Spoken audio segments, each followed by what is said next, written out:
Now, one of my biggest initiatives, aside from starting my own business and doing a lot of publications work for that, was to decide to venture from my business-to-business model to a consumer model.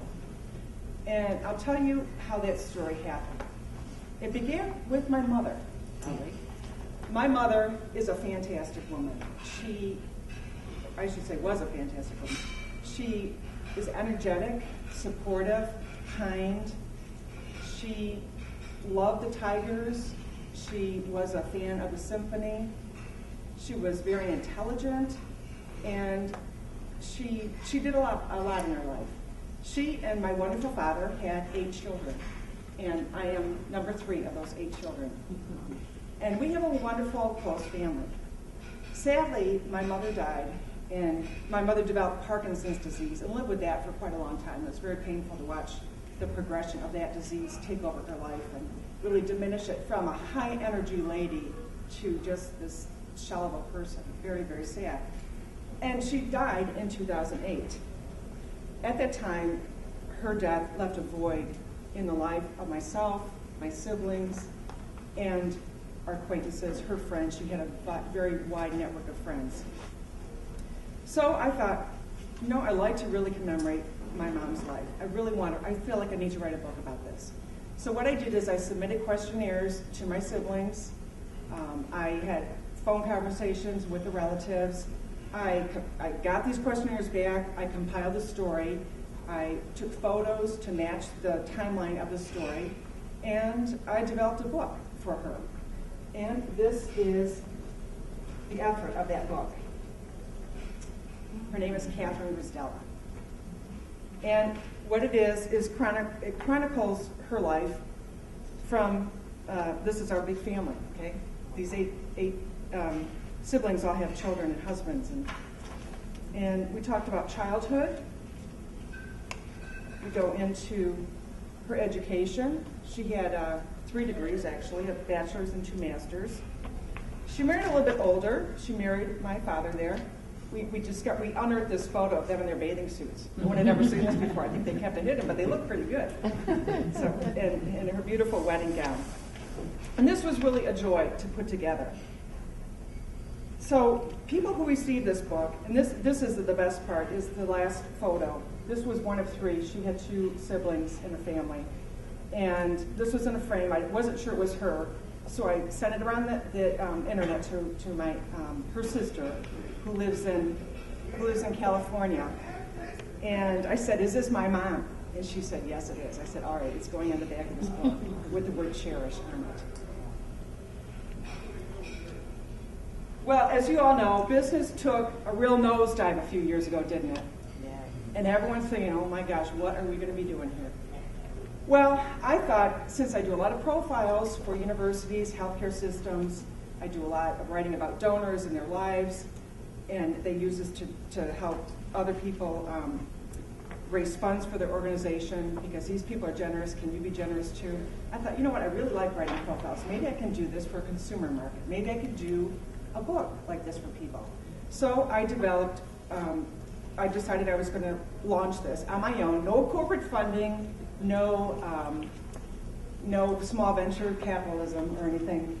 So I took my earnings and kind of plowed this into the Mint and Memories concept. I will have business cards and a flyer back there if you're interested to take that back and look at it. But I want to detail the steps that I took, because some of these might parallel your initiative. Even though it's kind of a big, grandiose idea, I think you can still take nuggets of this and apply it to different initiatives. What I did first was develop a business plan. How am I going to make this happen? I realized I'm not going to be going to the funerals of all these people who died and saying, would you like it? So instead of doing that, I decided, I think my avenue is to get referrals from people and to get them to promote the book for me. Who's the natural people to do that? Well, my first thought was funeral home directors, right? Because these are people who've already passed on. So here I am, really brave. I'm deciding, well, I'm not just going to go up to them and meet with them without something in my hand. So what I did was I developed a flyer.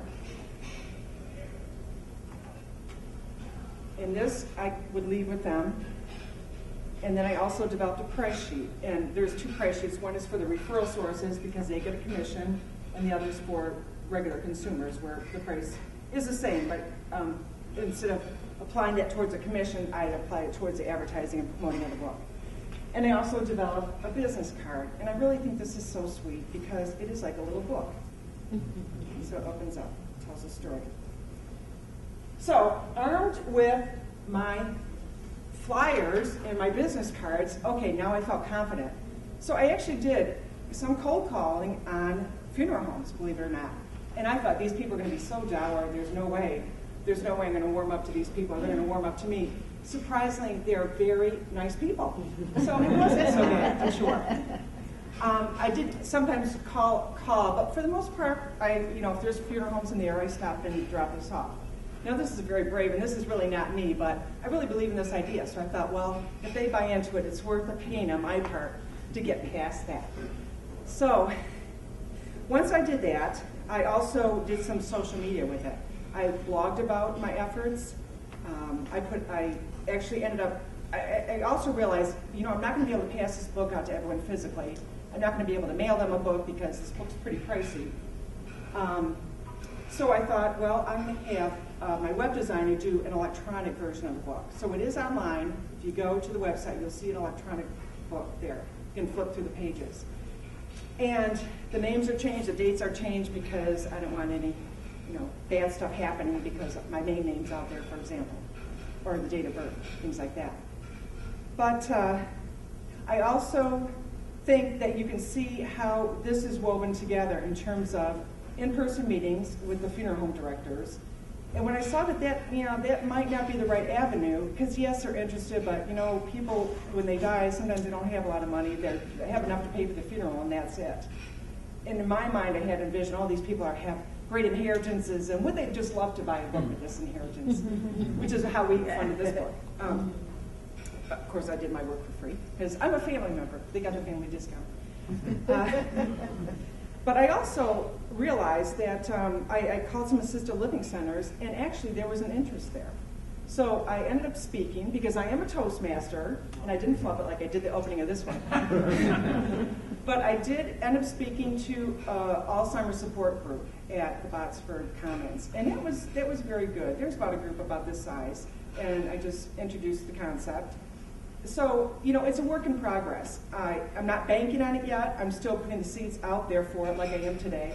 But I firmly believe that there will be a plug for it, and not me promoting it. But at some point, I'm going to find the right people, the right place, the right price point, and the right way to make this all happen. So I'm not giving up on this, but it is still a work in progress.